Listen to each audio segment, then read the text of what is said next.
ભરૂચની શાળામાં કન્યા કેળવણી મહોત્સવ અને શાળા પ્રવેશોત્સવ કાર્યક્રમની ઉજવણી કરવામાં આવી, જેમાં ભવાન એ ભાવસાર ફોરેસ્ટ અને એન્વાયરમેન્ટ સચિવાલય ગાંધીનગર લાયઝન ભાવેશભાઈ એસએમસી અધ્યક્ષ વસુબેન ચૌહાણ અને સભ્ય શાળાના આચાર્ય તથા સ્ટાફ મિત્રો, ભૂતપૂર્વ આચાર્ય મનીલાલભાઈ અને તારાબેન આંગણવાડી કાર્યકર તથા વાલીઓ હાજર રહ્યા।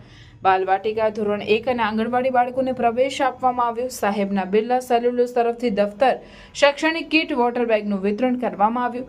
શાળાના ભૂતપૂર્વ આચાર્ય મનીલાલભાઈ અને તારાબેન તરફથી બાલવાટિકાના બાળકોને યુનિફોર્મ આપવામાં આવ્યા, જે બદલ તેઓને સન્માનપત્ર આપી સન્માનવામાં આવ્યા। ધોરણ 3 થી 8ના વાર્ષિક પરીક્ષામાં પ્રથમ નંબર આવનાર બાળકોને પુસ્તક આપી સન્માનવામાં આવ્યા। કન્યા કેળવણી માટે સરકાર તરફથી ચાલતી યોજનાઓ વિશે શાળાના શિક્ષિકાબેન કવિતાબેન દ્વારા સમજ આપવામાં આવી। શાળાના વિદ્યાર્થી પાસે વૃક્ષારોપણ કરાવવામાં આવ્યું।